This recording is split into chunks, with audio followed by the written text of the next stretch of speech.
Alright guys, and we're back under the dirtiest motor, oiliest motor ever. Pretty sure oiliest isn't a word, but I think it's very fitting for the situation that we're in with this motor. We left off, this is another day. Part one was the same day as part two. Now this is a couple days later. We left off with getting the power steering pump put back together. I have not connected the belt, which is what I'm doing right now, or what I'm trying to do right now. So I'm gonna do the belt and then connect the low pressure side hose. And then after that, we can fill it up and give it a test. And then, like I said, I think I said in a prior video, after testing it, I'll replace the belt, because there's no sense in doing it if I got to take everything back apart again for whatever reason. And you have to take off the AC and alternator belt to get to the power steering belt. So I didn't want to go through all that and then find out there's still something wrong, or still got a slight leak and have to take all the belt off again and undo everything. So plus I want to try to keep the new belt dry and free of oil as much as possible. I know how silly that probably sounds with considering the situation we have with this, but we'll try to get it done. We'll try to keep it dry and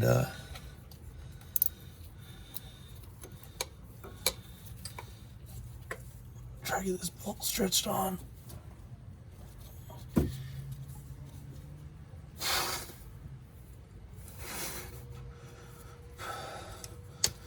All right, we got the belt on now. It's real hard to see what's going on from your guys' view, I know, and even from my view, because just everything's covered in oil like we talked about before.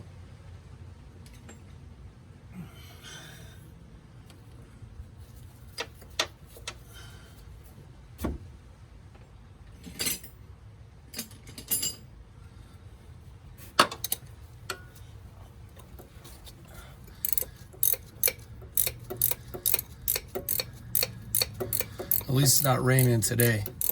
Last time we were working on this on part one and part two, had a pretty good rain going, and I forgot this is reverse thread, so I'm sitting here backing it out, but that's all right. So again, this pulley bolt is reverse thread, and that'll prevent it from falling out while you're driving while it's spinning at high speed. So it's lefty tighty, righty loosey instead of the normal.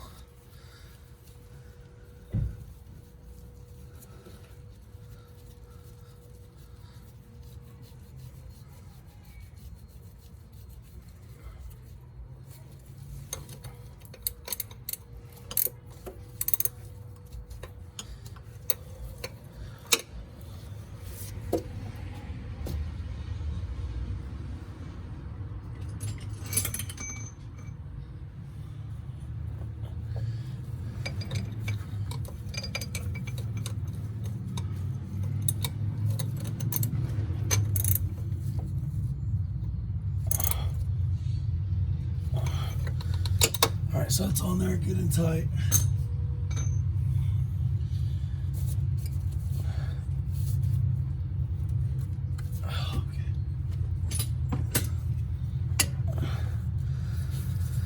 Check this for tightness one more time.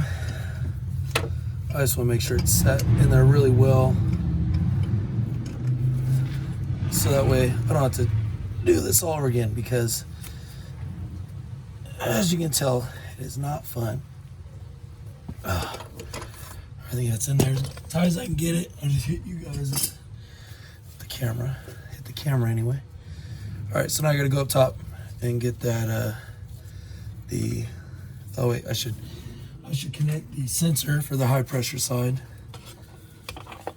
It was fun taking it off, so let's see how it's gonna be putting it back on.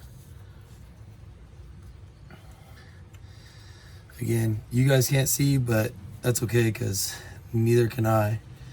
So I don't know which direction the switch is orientated.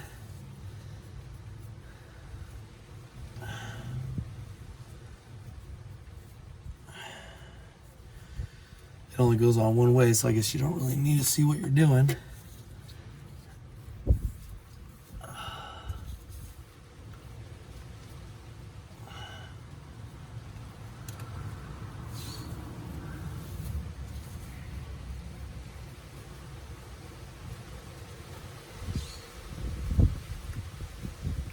All right, so switch is on. There's a little boot on it that was not placed on it before, so try to get that back on too to protect it as much as possible. All right, so now we'll get the low pressure side hose on there, get the container filled up, and we'll test it out.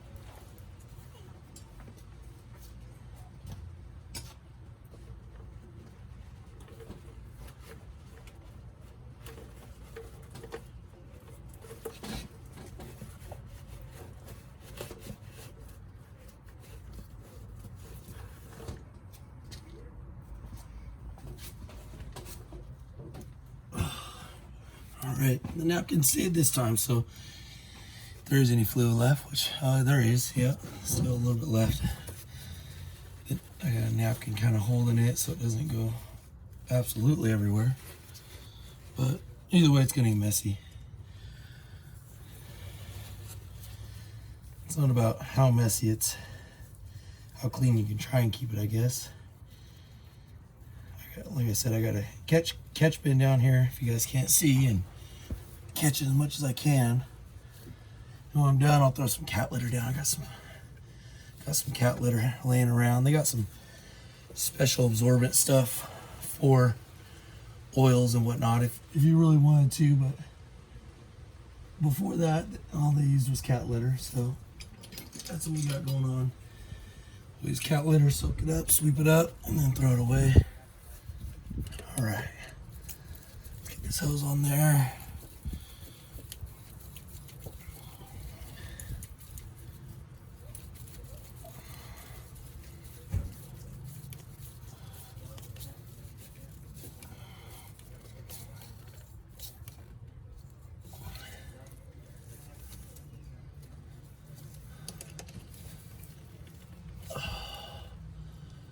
Get on there as tight as I can. Still moves a little bit, but it's got a flared end, so once you tighten it down, as long as you tighten down the hose clamp in the right part, if the hose tries to back out, it'll pull back on the flared end. And again, this is a low pressure side. It doesn't have a bunch of pressure. The high pressure side is the one that had the leak and is a banjo. That way it has a real good tight fitting for higher pressure. You don't want a low pressure fitting on a high pressure. I know it seems kind of like a no duh, but you never know in case you're trying to jerry rig anything. So, all right, we'll get up top and add some fluid and get her running.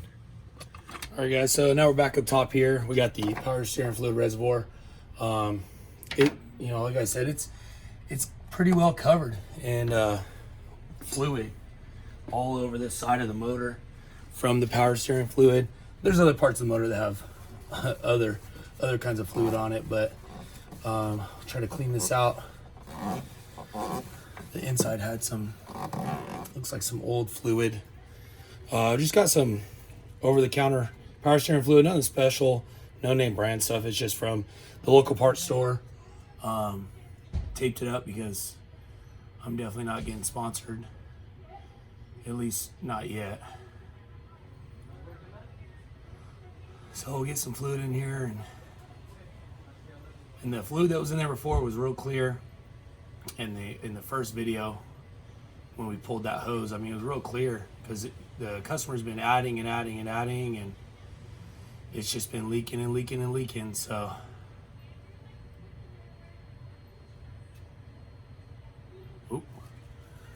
got too much. But once we start cranking over the wheel, then it'll come down a little bit. I did overfill a little bit, but get this lid on so it doesn't spray everywhere. Once we start turning the wheel, it's going to pressurize the system.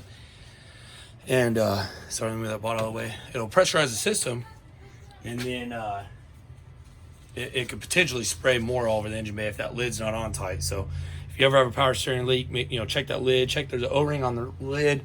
There's, you got, this is actually your high pressure side hose right here. That's one of them. Oh no, sorry, this is this is the cooler. No, I was right. So this goes to the high pressure side. So it's a return. I believe this is a return. And then back here is your low pressure side. So there's only a couple fittings on most power steering fluid reservoirs, but if you have a leak up top, it might, like in this case, it might be coming from the bottom and just slinging it up everywhere. So I think the prior mechanic said it was the low pressure hose and they replaced that, but I don't think that was the actual culprit. I think that just made, it looked like it because there was just oil everywhere. So let's get you back down below and we'll get started and start cranking the wheel and see how we do.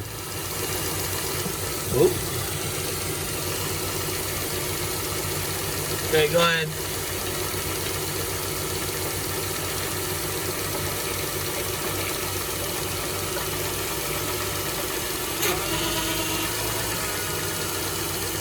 Other way.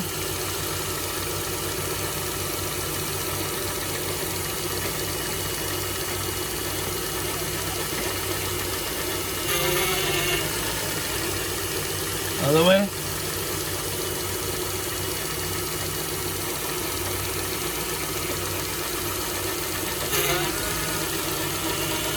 Now go ahead and straighten them out, please. And you're good. Thank you. So that was my wife. Help me out, guys. When you're checking for high pressure power steering leaks, you need to articulate the wheels. It's not building up pressure if it's just, it's building up pressure, but not as much, just sitting. So you need to crank the wheel around. You need to articulate the wheel to kind of see if you actually have a leak. Don't just fire it up and sit the wheel straight and say, oh, no leaks here, and then send it on its way, because that's probably not accurate. So it's hard to tell. I know you guys are on a good view, and even I'm struggling for a good view. It's hard to tell, but it looks like we might have gotten the leak solved. It's kind of hard to tell because everything's put back, covered in oil. I did wipe everything down the best I could, so that way it's easy to see if there's a leak. But what I'm thinking we're gonna have to do is we're gonna have to put the wheel back on, get this thing lowered down, and then drive it and see. Because even though we are articulating the wheels, there's no weight on the wheels. There's no resistance of the cement. That's when you're really working that power steering system. So you might have to get it on the wheels and drop it down to get some resistance on the wheels, and then that's when you're really going to push the leak to see, you're going to push the pressure, and you're going to see if there's a leak. So it looks like there might be a little bit residual. That could be just from it heating up and leaking down. Really, there's no reason why it should be. I mean, we got 2 brand new pressure washers on there, unless there's if you put it back with dirty ends, then it doesn't matter, it's going to leak. But I did clean the ends to try and give us the best chance of success as possible. So let's pause it there though. All right, guys, so we're going to get this wheel back on. Something some people might be saying, yeah, no duh, is threading the lug nuts. So I was helping a friend recently. I was doing a brake pad swap, and he doesn't really know too much. He knows enough about cars, but not enough to do his own brake pad swap. So he got some performance brake pads, and I went ahead and it was a favor for a favor type deal. So anyway, he didn't thread them on by hand enough, and he sent them, and I wound up having to replace every single stud. Yeah, they're only a couple bucks of work, a couple dollars each, maybe $3 each, plus the new lug nuts. But it's a lot of extra, it took me 2 extra hours, and plus the extra parts costs. Save your wheel studs. Make sure you thread them on at least, a good couple rounds, and then you could try to send it with the impact. But if you don't get them on right, and it's essentially called cross threading. You don't want to cross thread, because then you're going to wind up replacing a lot more stuff and spend more time. And then I'm sure a lot of you guys know that are watching this, when you do your lug nuts, you want to go cross, so that way it seats it evenly. So we'll just do like a little bit, just until like it's the first click on the impact gun, and then I just keep going until they're all just, you know, barely tightened up. And then, sorry, this keeps falling off. And then I'll go back and really tighten them down. And you should be using a torque wrench. This thing's good for about 150 foot-pounds, so it's not going to go overboard. And then even still, you know, whether it's you or somebody else working on the car, you want to check the torque later on. You know, after you put some miles on it, maybe 100 miles or so, go back and check it with just a wrench. You know, you don't have to use the torque gun again. And then just to make sure they're seated, you don't want that backing off, because it's a real fun ride once that wheel goes flying in the other direction of your car. So anyways, we'll get it back down and we'll check it, see if it's leaking under resistance. All right, guys, so it's going to get loud. I do have some music going in the background. Right now it's a commercial, but so I might just kind of do a speed show of it. I'll get you guys in close here again just to kind of show you what the motor looks like. It's just covered in oil right there from the head gasket. And then it constantly smells like burning oil because it's covered in oil. So I'll probably put you on speed laps for the rest of this video, just so that way there's no music playing that's you know, that you can tell what it is. I don't want copyright stuff. So anyways, enjoy the show.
All right, guys, so just finished it.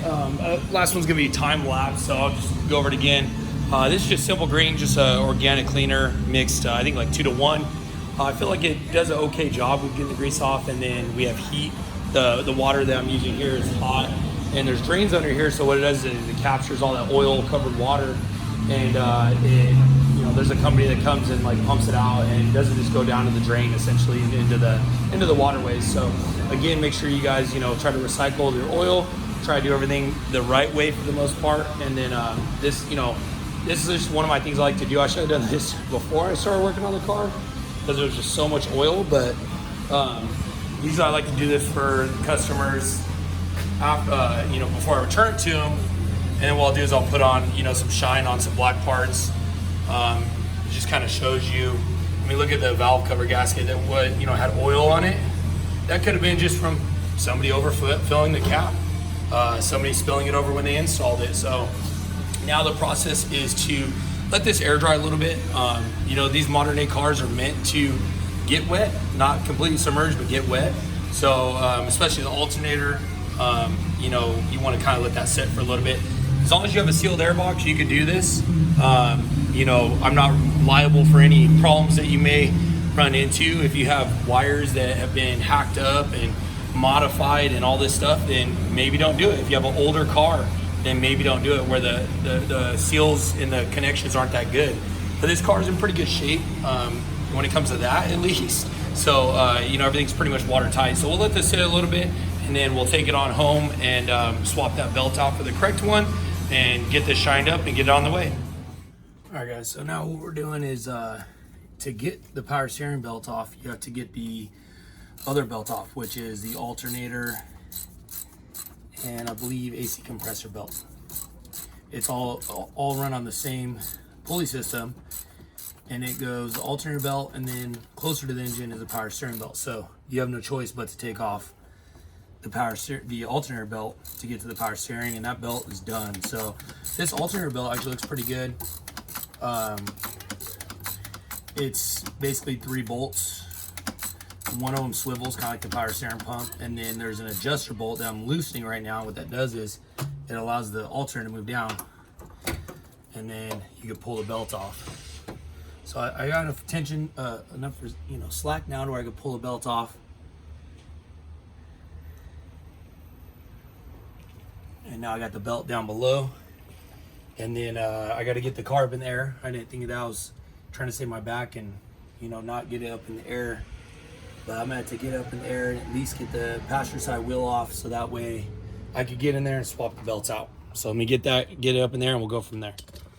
All right, so it got cleaned up a little bit down here. If you really wanted to get in here and clean it, you would have to take off the wheel, get up on jack stands, pressure wash it, and all that good stuff. I don't have a pressure washer currently. I used to have one.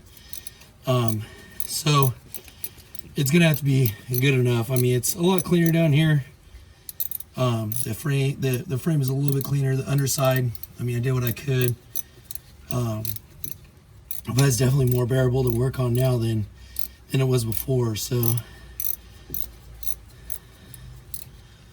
we'll get this compressor bracket loosened.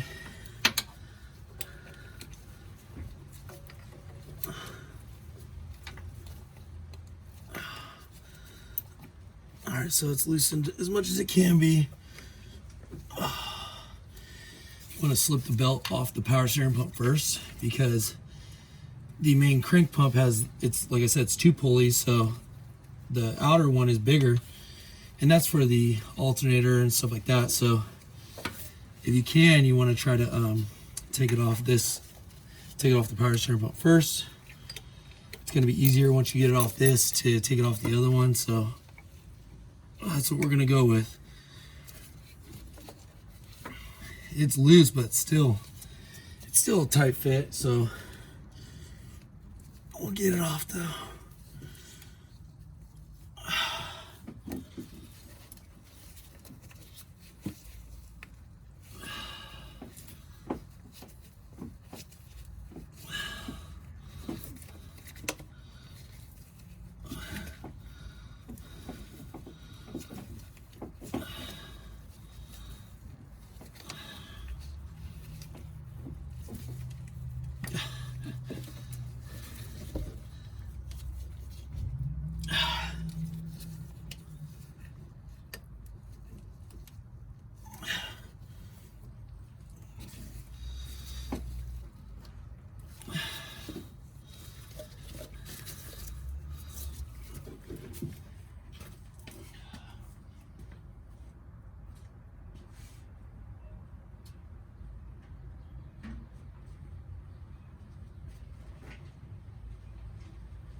So I'm back. I went and got a universal belt remover tool.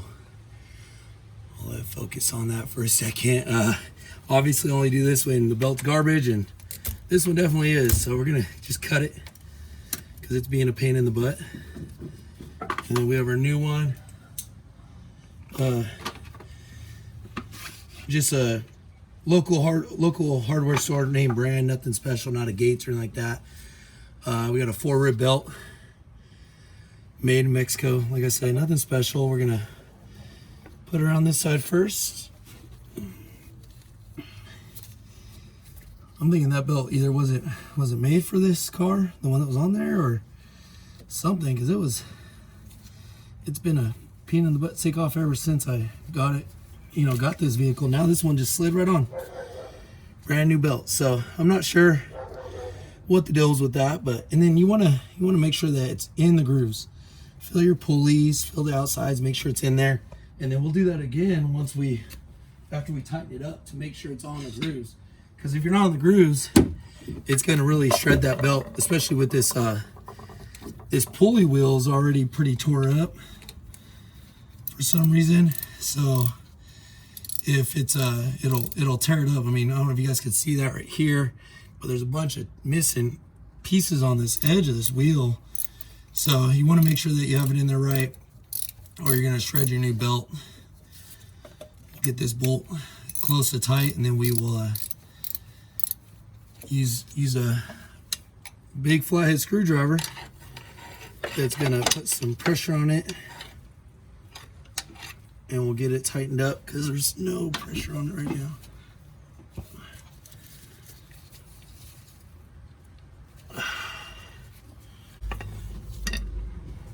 All right, so we gotta adjust it. There's a little bit of deflection. I'm sure there's a certain measurement that we're supposed to work it to, but you don't want it so tight that there's no deflection. So we'll get it tightened up, and I'll show you what I mean by deflection.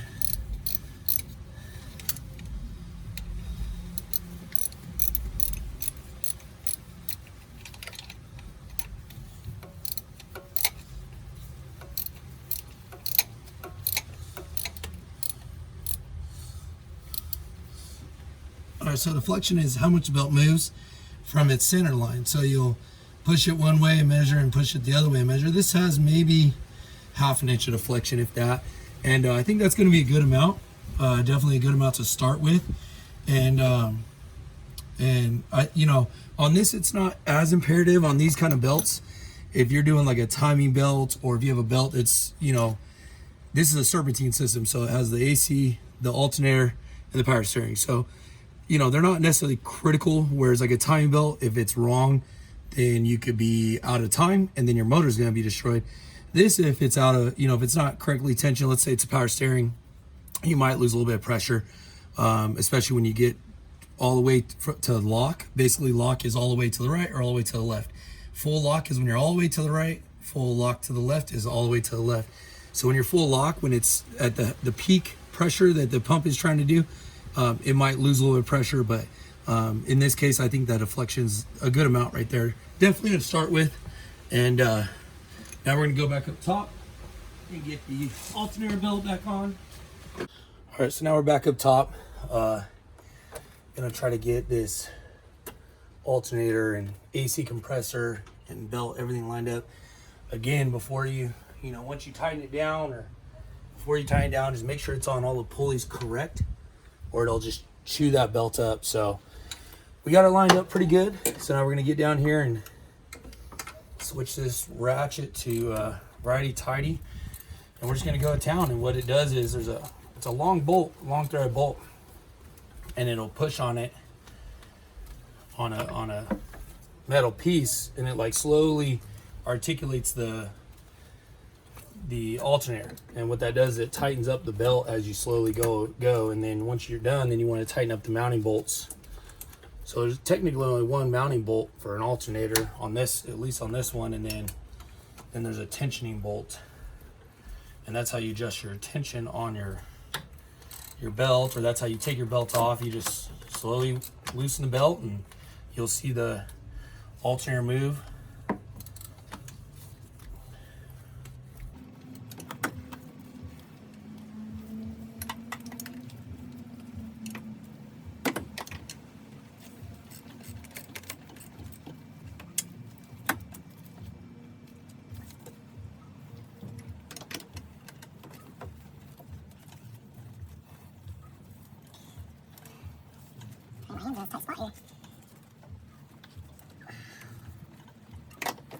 We got the electrical for the alternator here.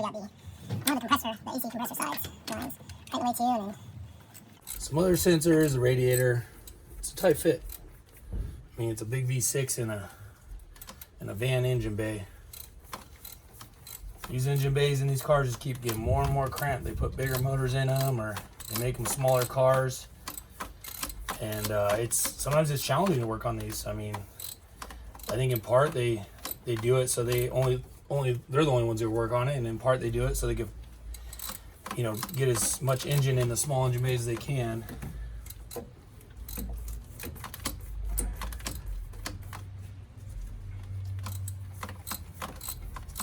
So again, I'm just tightening this tensioning bolt.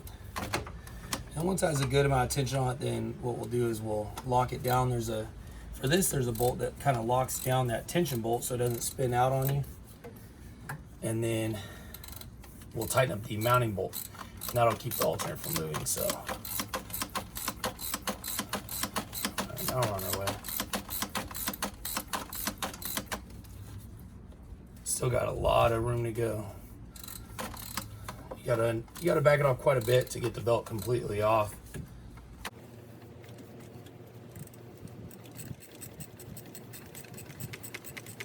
thank you for watching this. I don't have any subs yet. Hell, my first video only has like 3 views, so please feel free to share it, subscribe, all that good stuff. It really gives me inspiration to keep going. I got another project that has not been released yet. I still want to do a walk around on my personal car, which is a Mustang. That way I just keep doing other future projects. I'm usually working on people's cars every once in a while, and whether it's maintenance, whether it's customization, it just depends. I do what I can, and the person's happy because they saved some money. I'm happy because I got a little bit. My next project is pretty much paid for with 4 jobs, maybe 3 or 4 jobs. This one's the biggest job, but the other ones were little jobs, brake job, or put on a carbon fiber spoiler for someone. All right, so I was just checking the deflection. Feels pretty good. I think that's a good amount. If it's too tight, it's gonna make all kinds of noises at you that you probably won't like. So you definitely don't want the belts too tight. Sometimes that's why people get belt dressing. It's like, well, belt dressing is a temporary fix, and honestly, I'm not a big fan of it. If you need belt dressing, you probably need to figure out why you need belt dressing and fix the problem. You don't want to just keep spraying that stuff once a week or whatever it is, because it does wear off. It's basically just a lubricant. But if you get these belts adjusted correctly and everything, then you shouldn't really need that. Shouldn't really need belt dressing. This car made a lot of noise before, and that was because that belt was crisscrossed. It was on one pulley right, it was on the power steering pulley right, and then it was on the main pulley wrong. And so, I've never ever seen that. I just couldn't believe it. And after working on this car, articulating it, going lock to lock, I don't think the belt just jumped and did it itself. It was missing one whole edge piece because of that. So that it's making a noise for a reason. If it's making a noise, get it looked at, or take a look at it yourself. Maybe something simple, like in this case, the belt just needed to be adjusted. Maybe it's something hard. But don't just spray some belt dressing on it and say, oh, it's okay now, because it's gonna keep coming back. All right, so we're gonna get this thing started up, and we'll see how it sounds, see how the belts sound, and all that good stuff.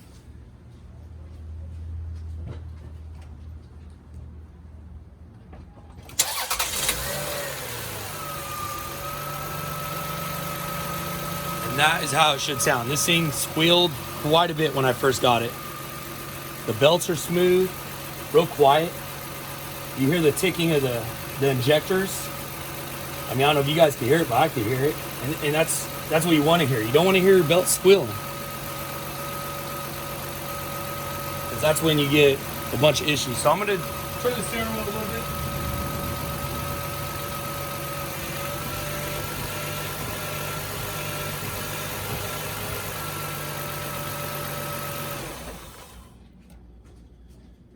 You can hear the power steering go a little bit. You know, you can hear it kind of wind up. That sounds pretty good.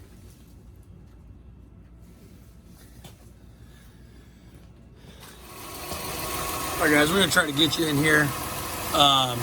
This is the bolt that is the low pressure side, but that's where the high pressure side leak was going down to. So it was going right down to that bolt, and it was dripping constantly. So as you can see, the system is on, so I got to be careful. If I'm looking in the frame trying to touch something, in real life I might touch it. So the depth is a little bit off, but that's that bolt right there. The power steering is on there. The power steering belt's on there. The pulley is actually not wobbling that bad now that the belt's on correct. I think that's probably what was causing a lot of the problems. It was making it wobble. You can see that this came a little bit clean. I mean, like I said, I did what I could. This has been cleaned up a little bit over here. The frame right here. The boot is still pretty bad shape, so that's gonna be my next recommendation for this gentleman. And then the front shocks are pretty bad. And whether I do it or somebody else, you know, I just like to let him know what I see. And you know, if he takes it somewhere else, no big deal. If he has me do it, you know, even better. And it always depends on the load of work I have going on at the time. So we'll see if we can get you in here a little bit better without destroying my phone. Can't really get a good look on it. But like I said, that's the bolt right there that was having an oil leak from it consistently. I know this, you know, your view is pretty bad. Anybody who films people working on cars knows it's tough. You know, it's tough to get good shots, even if you're on a lift. Everything's just real cramped. So that's going to be it for this one. I'm going to wrap this job up. Got it cleaned up. Got the engine bay cleaned up for the customer, and we'll get it put back together and give them a call.